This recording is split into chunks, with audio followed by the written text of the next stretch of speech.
Hello बच्चों, नमस्कार। कैसे हैं आप सभी? स्वागत है आप सभी का आपके अपने चैनल एक्सपेक्टर एजुकेशन में। दोस्तों, आज का हमारा next practice set science railway group D 18/9/2018 shift third का पेपर है। ये छठवां हमारा प्रैक्टिस सेट है। ठीक है, इससे पहले हमने 5 करा रखे हैं, तो उनको अगर आपने नहीं देखा तो उन्हें भी आप देख सकते हैं। और अगर आप चैनल पे नए हैं तो चैनल को सब्सक्राइब कर लीजिए, जिससे आने वाली वीडियो की अपडेट मिल सके। तो चलिए करते हैं आज का प्रैक्टिस सेट स्टार्ट। आ जाइए सभी लोग, देखते हैं आज का पहला क्वेश्चन। रेगिस्तानी पौधों के बाह्य त्वचा पर मोम जैसे पदार्थ की परत पाई जाती है। यह पदार्थ है सेलुलोज, क्यूटिन, पेक्टिन, लिग्निन। ये जो रेगिस्तानी पौधे होते हैं, यहाँ पे पानी की कमी होती है। तो पानी की कमी की वजह से एक मोम जैसा पदार्थ इनके जो बाहर जो होता है, स्टेम तना जो होता है, वहाँ पे जमा हो जाता है, क्योंकि पानी जो बाहर ना जा सके। तो ये क्यूटिन का आपका बना होता है। तो ये जो हमारा होता है लिग्नेट स्क्लेरिंग कायमा होता है ऊतक, इसके लिए स्क्लेरिंग कायमा होता है, उसका लिग्नेट का बना होता है। सेलुलोज से हमारा जो तन पौधे का पौधा होता है, पौधे का जो तना होता है वो सेलुलोज का बना होता है। ठीक है, पेड़ का, पादप का। और कवक की कोश का भित्ति काइटिन की बनी होती है। कवक की कोश का भित्ति जो होती है वो होती है काइटिन की। इसको ध्यान रखना है। अगला दूसरा, कार्बन परमाणु के बारे में 6C12 से क्या निष्कर्ष निकाला जा सकता है? इसमें 12 न्यूट्रॉन एवं 6 इलेक्ट्रॉन है, 6 प्रोटॉन और 12 न्यूट्रॉन है, 6 न्यूट्रॉन और 6 प्रोटॉन है, 12 प्रोटॉन और 6 न्यूट्रॉन है। देखिए सी, ये जो होता है 6, ये प्रोटॉनों की संख्या होती है, और जो ये होता है ये मास होता है 12। तो मास को हम ए से डिनोट करते हैं, ये मान लो इसको। तो ये होता है जेड प्लस एन। एन क्या होता है? जेड होता है प्रोटॉनों की संख्या, एन होता है न्यूट्रॉन। ठीक है, तो ये कितना 12, यहाँ से न्यूट्रॉन निकालोगे तो 12 माइनस 6, 6 जाएंगे। तो कौन सा होगा? सी वाला, 6 न्यूट्रॉन और 6 प्रोटॉन। ठीक है, ये फॉर्मूला है, इससे निकाल सकते हो आप। अगला चौथा क्वेश्चन, ई का एल्युमिनियम को आधुनिक आवर्त सारणी में डैश धातु के रूप में नामित किया गया है। यानी कि ई का एल्युमिनियम है, इसको आधुनिक आवर्त सारणी में क्या नाम मिला है? क्योंकि ये जो नाम दिया था ये मेंडलीफ की आवर्त सारणी में दिया गया था। तो इस आधुनिक में क्या नाम है इसका ही बताना है। स्कैंडियम, एल्युमिनियम, गैलियम या जर्मेनियम। मेंडलीफ की आवर्त सारणी में ई का एल्युमिनियम हम गैलियम को बोलते हैं। ठीक है, इसको बोलते हैं ई का बोरॉन। ई का बोरॉन इसको बोलते हैं। जर्मेनियम को बोलते हैं ई का सिलिकॉन। ठीक है, इनको भी ध्यान रखना है। थर्ड वाला रह गया, इसको देखते हैं। देखो, 80 केजी की वस्तु को 400 मीटर की ऊंचाई तक लगभग 50 सेकंड में ऊपर उठाने हेतु आवश्यक औसत शक्ति निकालनी है, यानी पावर निकालनी है, कितना शक्ति लगेगी। 600 किलो जूल पर सेकेंड, 3200 जूल पर सेकेंड, 640 जूल पर सेकेंड, 800 जूल पर सेकेंड। पावर का देखो फॉर्मूला होता है P equal to W upon T. W का यहाँ पे कार्य, तो कार्य का हम क्या लगा सकते हैं इसके हिसाब से, mgh अपॉन टी। mgh यहाँ पे कार्य है, इसको हम पोटेंशियल एनर्जी बोलते हैं। तो ठीक है, और यहाँ पे काइनेटिक एनर्जी भी लगा सकते हो, और भी होता है F/S, वो भी लगा सकते हो। तो लेकिन ऑप्शन के हिसाब से जो इसमें दिया है उसके हिसाब से निकाला है। ठीक है, m क्या है यहाँ पे 80 है, इसमें लगाओ। g की वैल्यू हम 10 ले सकते हैं। ठीक, और ऊंचाई h कितनी है 40 metre, divide by time, time कितना 50 सेकंड। इसको काटो, 0 से 0, 5 8 40, 8 8 64, ये आएगा 640।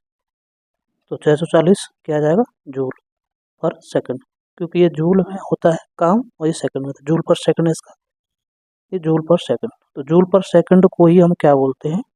इसको वाट भी बोलते हैं। पांचवा क्वेश्चन, एक वस्तु पर 60 न्यूटन बल आरोपित होता है और वह वस्तु 4 मीटर विस्थापित होता है, तो किया गया कार्य होगा। यानी कि कार्य निकालना है। तो कार्य देखो इसको बताना 15 जूल, 240 जूल, 200 जूल और 60 जूल। तो कार्य का फॉर्मूला क्या होता है, वर्क इक्वल टू होता है F S cos theta. F मतलब फोर्स न्यूटन में होगा, 60 न्यूटन दिया है। मीटर होता है, ये डिस्प्लेसमेंट होता है, यानी दूरी 4 मीटर है। कॉस थीटा देखो जिधर बल लगा रहे हैं उधर ही अगर वस्तु का विस्थापन हो रहा है तो फिर कॉस थीटा क्या होता है, हमारा थीटा होता है 0। तो थीटा हमें क्या लेना है 0, और कॉस थीटा कॉस 0 की वैल्यू 1 होती है। तो क्या आ जाएगा एफ एस का मल्टीप्लाई, दोनों का मल्टीप्लाई करना, मतलब 6 6 चौके 24, 240 इस तरीके से आ जाएगा। ठीक है, कर सकते हो आप लोग ऐसे 4, और कॉस थीटा कॉस 0 की वैल्यू 1 हो गई, 6 चौके 24। अगला देखिए छठवां, प्रोटीन की जानकारी प्रदान करने वाले डीएनए के भाग को डैश कहा जाता है। डीएनए का कौन सा भाग है जिसमें प्रोटीन की जानकारी मिलती है? तो क्रोमोसोम, क्रोमोजोम, नाभिक, केंद्रक या जीन। तो डीएनए के किससे बना होता है, जीन से बना होता है।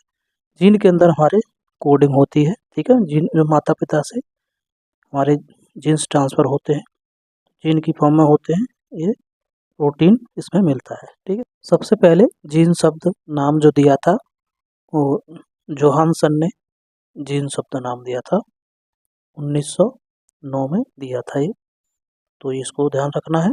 ठीक है, अगला देखिए 7वां क्वेश्चन, स्थितिज ऊर्जा किसके बराबर होती है?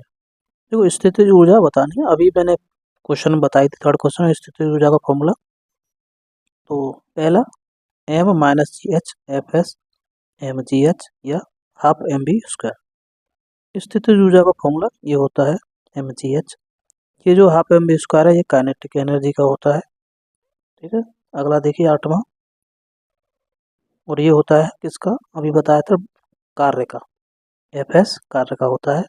कालाजार के लिए उत्तरदायी जीवों की उत्पत्ति का कारण है। जीवों की उत्पत्ति हुई है किस कारण से हुई है बताना, वो भी कालाजार वाले जीवाणुओं की। कालाजार किससे होता है, तो ये प्रोटोजोआ से होता है। अनप्रस्थ युग्मक विखंडन, अधोमुख युग्मक विखंडन, गुणक विखंडन या रेखीय युग्मक विखंडन। तो जो कालाजार के जीवों की उत्पत्ति हुई है वो अधोमुख युग्मक विखंडन। ठीक है, डाउनवर्ड गैमीट फिजन इसे बोलते हैं। तो कालाजार जो है ये लेशमेनिया डोनोवानी, लेशमेनिया डोनोवानी कौन है ये, तो ये है ये प्रोटोजोआ। ठीक है ना, इसको प्रोटोजोआ बोलते हैं, प्रोटोजोआ का नाम है, इसके इस ये फैलाता है। और इसको कौन लेके चलता है, तो एक सीसी मक्खी होती है, सैंड फ्लाई, बालू मक्खी कहेंगे हिंदी में, बालू मक्खी बहुत पूछा जाता है ये सब। इसको इंग्लिश में बोलेंगे सैंड फ्लाई, सैंड फ्लाई इसको बोलते हैं। ये इसको कैरी करती है और दूसरे लोगों तक पहुंचाने का काम करती है, कौन, बालू मक्खी, ये प्रोटोजोआ है। ठीक, इसको ध्यान रखना है। अगला देखिए 9वां क्वेश्चन, ऊर्जा उत्पादन के दौरान जब हमारी मांसपेशियों की कोशिकाओं में ऑक्सीजन की कमी होती है तो 6 कार्बन अणु डैश कार्बन अणु में परिवर्तित हो जाते हैं। तो 6 कार्बन अणु उसमें होते हैं ग्लूकोज में। ठीक है ना, बताना आपको, पहला ऑप्शन है 1 3 2 5। तो देखिए C6H12O6 ये ग्लूकोज होता है। तो ग्लूकोज को जब हमारे बॉडी में ऑक्सीजन नहीं मिलता है प्रॉपर, तो ये ग्लूकोज किस में टूटता है, लैक्टिक एसिड में। उसमें कितने कार्बन के परमाणु होते हैं, 3। ठीक है, तो ये किसका ऑप्शन क्या है, 3, लैक्टिक एसिड में टूटता है। और जो अगर यही ग्लूकोज ईस्ट में और बैक्टीरिया में टूटता है कार्बन की कमी, ऑक्सीजन की कमी पे, तो बनता है एल्कोहल। ठीक, तो यहाँ पे क्या बनता है, 3 कार्बन परमाणु वाला लैक्टिक एसिड बनता है हमारी बॉडी के अंदर, लैक्टिक अम्ल। इसी के कारण हमारे जोड़ों में दर्द होता है, तो वो लैक्टिक अम्ल के कारण होता है, क्योंकि जमा हो जाता है जहाँ जॉइंट होते हैं वहाँ पे। 10वां क्वेश्चन, 10 न्यूटन और 5 न्यूटन के दो बल एक वस्तु पर एक ही दिशा में लगाए जाते हैं, तो वस्तु पर कार्यरत कुल बल कितना होगा? टोटल बल निकालना है कितना होगा, 25, 50, 10 या 15 न्यूटन। तो देखिए एक ही तरफ जब दो बल लगते हैं तो ये ऐड हो जाते हैं, तो 10 और 5 कितने, 15। तो ये डी ऑप्शन हो जाएगा। 11वां प्रश्न, दंत चिकित्सक अवतल दर्पण का उपयोग करते हैं क्योंकि इस पर निर्मित प्रतिबिंब डैश होता है। यानी कि अवतल दर्पण पे जो प्रतिबिंब बनता है, इमेज बनती है, वो कैसी बनती है? आभासी लेकिन धुंधला, आभासी और बड़ा, वास्तविक लेकिन उल्टा, वास्तविक और बड़ा। तो देखिए अवतल दर्पण में दंत चिकित्सक आभासी और बड़ा बनता है, ठीक है ना, तो इसको ध्यान रखना है। तो अवतल दंत चिकित्सक के कान का, नाक का जो डॉक्टर होते हैं, बड़ा देखने के लिए इमेज को यूज करते हैं। और भी देखो हेडलाइट होती है ना हमारी, हेडलाइट जो होती है गाड़ी की, उनमें भी इसका यूज किया जाता है रेज को फैलाने के लिए, ठीक। और सोलर कुकर में इसका यूज होता है, सोलर कुकर। तो उत्तर लेंस का कहाँ पे होता है? तो गाड़ी का जो रियर व्यू है ना, पीछे देखने के लिए साइड में लगा रहता है ड्राइवर के, उसको वहाँ उत्तर लेंस होता है, पीछे की वस्तुओं को देखने के लिए।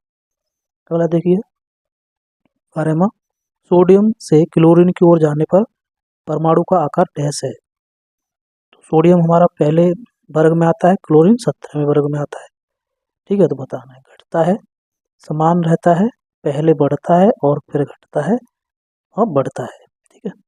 तो देखिए हमारा जो बाएं से दाएं अगर ऐसे जाते हैं आवाज साड़ी में, तो हमारी जो रेडियस होती है आर, वो घटती है। तो जब आर घटेगी तो परमाणु का आकार भी घटेगा, तो इसका ऑप्शन पहला हो जाएगा, ठीक है ना। अगला 13वां क्वेश्चन, कैल्शियम हाइड्रोक्साइड के विलयन से जब कार्बन डाइऑक्साइड गुजरती है तो बनने वाला अवक्षेप का रंग कैसा होता है? रंग कैसा होता है ये बताना। कैल्शियम हाइड्रोक्साइड का जो फॉर्मूला होता है वो CaOH का होल ट्वाइस, ठीक है। और जब इसमें कार्बन डाइऑक्साइड मिलाएंगे CO2, तब क्या होगा ये बताना।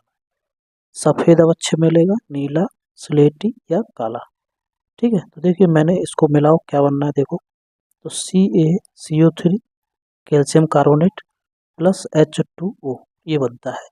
तो ये कैसा होता है कैल्शियम कार्बोनेट? आपने खड़िया सुना है, चौक खड़िया, उसी का फॉर्मूला है संगमरमर, ठीक है ना, इसको तो आपने सुना ही होगा। संगमरमर कैसी होती है? सफ़ेद, तो ये सफ़ेद होता है, ठीक है। ये रिएक्शन ऐसे होती है इसमें। 14वां, त्वरण की विमा क्या है? त्वरण की विमा बतानी, पहला L1M0T-2, L1M0T2, L1M1T2, L1M2T-2, ठीक। देखिए त्वरण की विमाएं हम निकाल सकते हैं, अगर नहीं पता है तो कैसे निकालोगे? त्वरण का फॉर्मूला पता होना चाहिए, तो फॉर्मूला होता है B/T, ठीक है। अब इसका B को लगाओ, B का क्या होता है? डिस्प्लेसमेंट अपॉन टाइम, और एक ऑलरेडी पहले से टाइम है।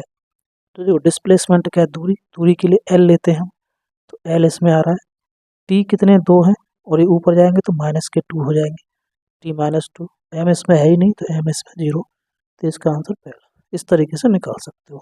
15वां प्रश्न, दो सतहों के बीच सतह की अनियमितताओं के परिणाम स्वरूप डैश होता है, क्या होता है बताना। घर्षण, आवेग, बलागुण, तनाव। तो दो से अनियमित जो सरफेस होते हैं उनके बीच घर्षण बल काम करता है। 16वां प्रश्न, डैश एक जटिल स्थायी ऊतक है। तो जटिल स्थायी ऊतक बताना है, कोलिंकैमा, पेरिंकैमा, स्क्लेरेंकैमा और जाइलम। देखो ये कई बार रिपीट हो रहा है क्वेश्चन, हमने पिछली वीडियो में इसको पूरा बता रखा है कौन क्या है, ठीक है। तो इसका जो जटिल स्थायी ऊतक है ये जाइलम है। जटिल स्थायी ऊतक जो है दो तरीके, एक तो जाइलम होता है और एक होता है फ्लोएम, ठीक है। ये जाइलम जो है पानी ले जाने का काम करता है, पौधे के भागों में पानी पहुंचाता है, और ये पहुंचाता है खाने को, ठीक है। पत्तियों पे जो खाना बनता है उसको पूरे भाग में पहुंचाने का काम ये करता है, ठीक। 17वां, निम्न में से कौन सा संतृप्त हाइड्रोकार्बन है? संतृप्त हाइड्रोकार्बन बताना, CH2, C2H2, C2H4 और C2H6, ठीक है। तो संतृप्त हाइड्रोकार्बन क्या होते हैं? जिसमें सभी परमाणु सिंगल बॉन्ड से जुड़े रहते हैं, यानी कि तीन तरीके के इसको देखो, एक तो होता है एन, एन होता है, एक होता है इन, एक होता है आयन। तो ये दोनों होते हैं बाद वाले, ये असंतृप्त हाइड्रोकार्बन के पीछे लगा रहता है, ये संतृप्त हाइड्रोकार्बन के पीछे, ठीक। ये ANE, ENE और BiNE, इन। इसका जो फॉर्मूला होता है एन का, वो C2H2n+2 होता है। तो ये फॉर्मूला जिसमें फिट हो जाएगा वही इसका आंसर रहेगा। ठीक है, तो लगाओ किस में लग रहा है। तो इसमें देखो, कार्बन की परमाणु संख्या अगर 1 रखते हैं, एन है, ठीक है, एन 1 रखोगे यहाँ पे तो 4 आएंगे ना, CH4 किसी में नहीं है। 2 रखोगे तो 2 आ गया, 2 यहाँ रखोगे कितना आएगा, 2 2 जा 4 और 2 6, C2H6 ये रहा। ठीक है, तो ये और ये जो होते हैं सभी एन वाले, एन ग्रुप वाले, यानी इस फॉर्मूले वाले सारे ही संतृप्त हाइड्रोकार्बन रहेंगे, और इनके असंतृप्त, ये डबल बॉन्ड वाला होता है, ये ट्रिपल बॉन्ड वाला होता है, और ये सिंगल बॉन्ड वाला होता है। अगला 18वां, निम्नलिखित में से कौन सा तत्व अधिक इलेक्ट्रोनेगेटिव होता है। इलेक्ट्रोनेगेटिव बताना सबसे ज़्यादा, क्लोरीन, एल्युमिनियम, सल्फर, फास्फोरस। ये क्लोरीन जो है सबसे इलेक्ट्रोनेगेटिव होता है। जो 17वें ग्रुप के जितने भी एलिमेंट हैं, 17th ग्रुप वाले, इसमें हेलोजेंस आती हैं, ये सब इलेक्ट्रोनेगेटिव होती हैं। ठीक है, और सबसे ज़्यादा जो इलेक्ट्रोनेगेटिव होता है वो हेलोजेंस में ये होता है फ्लोरीन। ठीक है, फ्लोरीन के बाद क्लोरीन, फिर ब्रोमीन, फिर आयोडीन, फिर एक्टिन, इस तरीके से होता है। और सबसे अगर विद्युत इलेक्ट्रॉन बंधुता पूछी जाए तो सबसे इलेक्ट्रॉन बंधुता ज़्यादा होती है क्लोरीन की। ठीक है, इलेक्ट्रोनेगेटिविटी अलग है, इलेक्ट्रॉन बंधुता अलग है। ये बंधुता इलेक्ट्रॉन एफिनिटी इंग्लिश में बोलते हैं इसको। 19वां प्रश्न, एक घर में एक महीने के दौरान 150 यूनिट की ऊर्जा का प्रयोग किया जाता है। जूल में इस ऊर्जा का मात्रा क्या होगा, यानी 150 यूनिट जूल बताना है कि जूल में कितना होगा। 9 × 10⁸, 10 × 10�85, 5 × 10⁸, 5.4 × 10⁸। तो देखिए 1 यूनिट जो होती है, 1 यूनिट, वो 3.36 10⁶ जूल होती है। ठीक है, 1 यूनिट में।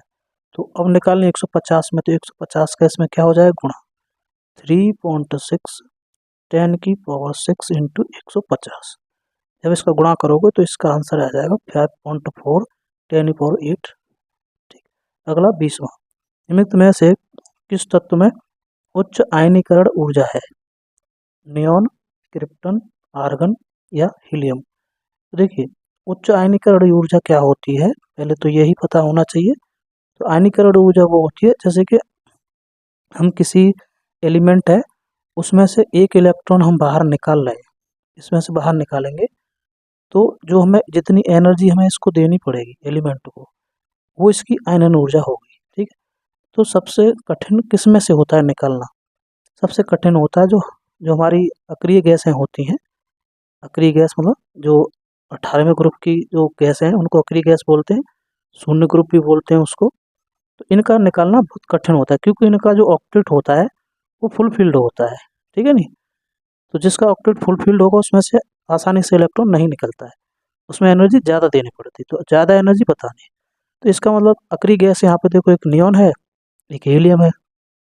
अब इनमें से कौन सा है, तो सबसे पहले हीलियम आता है, उसका नियॉन आता है, तो हीलियम इसका आंसर हो जाएगा। कैसे, क्योंकि देखो बाएं से दाएं जाओगे तो आयनन ऊर्जा बढ़ती है, और जब ऊपर से नीचे जाते हैं पीरियोडिक टेबल में, आवर्त सारणी में, तो घटती है। तो पहले ये पड़ेगा फिर ये पड़ेगा, तो इसकी ज़्यादा होगी इसकी कम होगी।